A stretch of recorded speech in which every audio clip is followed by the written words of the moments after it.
বন্ধুরা, আজকে করব দেখো রুই মাছের ঝোল একটা। তার জন্য আমি রুই মাছে হলুদ নুন মাখিয়ে নিচ্ছি। পেঁয়াজ রসুন ছাড়া রেসিপিটা করব।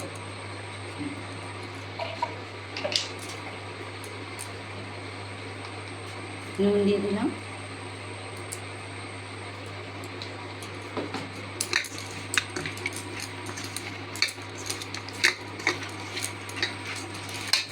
মাছগুলো ভাজার জন্য কড়াইতে তেল দিয়ে দিয়েছি। একটু নুন দিয়ে মাছগুলো আমি ভেজে নেব। একে একে মাছগুলো তেলের মধ্যে দিয়ে দেবো।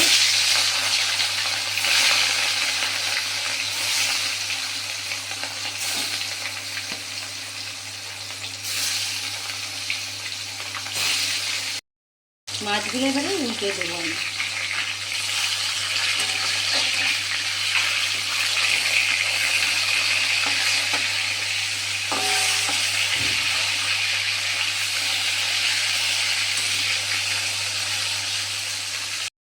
মাছের ঝোল করার জন্য এই আলু কেটে নিয়েছি, এদিকে দুটো টমেটো কেটে নিয়েছি, আর কটা কাঁচা লঙ্কা, আর মশলা দেবো আদা,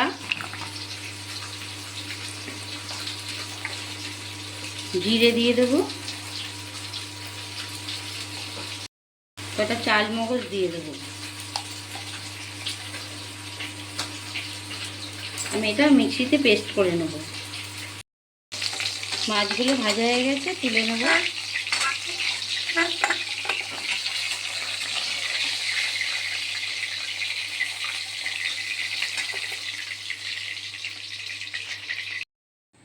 এই দেখো বন্ধুরা, আমার সব মাছগুলো ভাজা হয়ে গেছে। মাছ ভাজার তেলেই আমি আলুগুলো ভেজে নেব।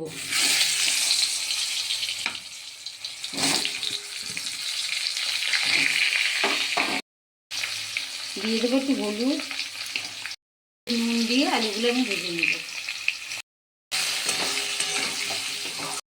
আলুগুলো ভেজে আমি তুলে নিয়েছি, আর একটু তেল দিয়ে ওই কড়াইতেই মাছের ঝোল বসিয়ে দেবো। দিয়ে দেবো একটা শুকনো লঙ্কা ফোড়ন, দুটো এলাচ, দারচিনি, লবঙ্গ, আর দিয়ে দেবো দুটো তেজপাতা আর গোটা জিরে।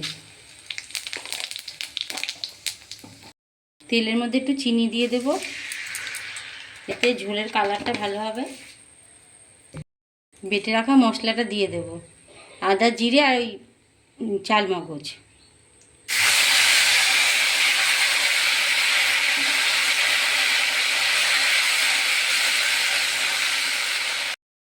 দিয়ে দেবো বাটি ধোয়া জলটা।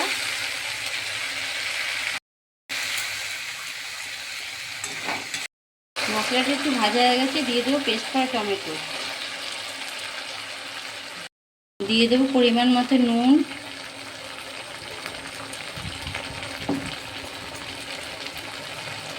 হলুদ,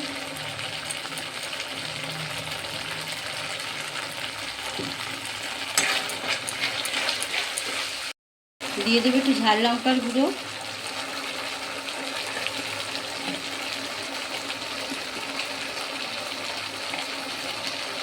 কাশ্মীরি মির্চ পাউডার, কটা কাঁচা লঙ্কা দিয়ে দেবো।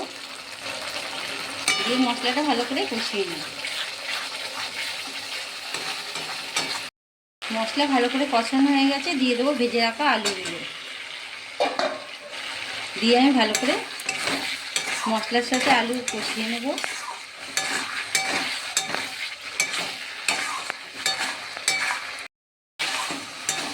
আলুর সাথে মশলা ভালোভাবে কষানো হয়ে গেছে, আমি এবারে গরম জল দিয়ে দেবো।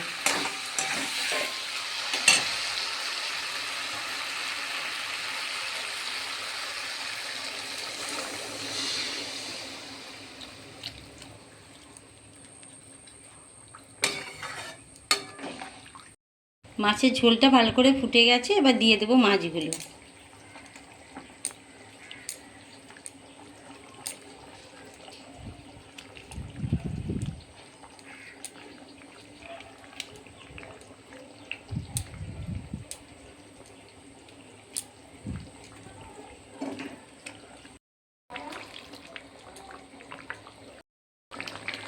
মাছের ঝোলটা হয়ে গেছে, নামাবার আগে আমি একটু ঘি দিয়ে নামিয়ে ফেলবো। নিরামিষ তো, পেঁয়াজ রসুন ছাড়া বলে এই ঘিটা আমি দিলাম।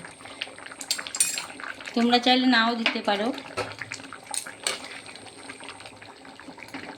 হয়ে গেছে ঝোলটা, এবার নামিয়ে ফেলি। এই দেখো বন্ধুরা, মাছের ঝোলটা হয়ে গেছে। এইভাবে বাড়িতে সবাই করবে, খুব ভালো লাগে খেতে পেঁয়াজ রসুন ছাড়াই গরমে। ভালো লাগলে একটা লাইক করে আমার পাশে থেকে সবাই।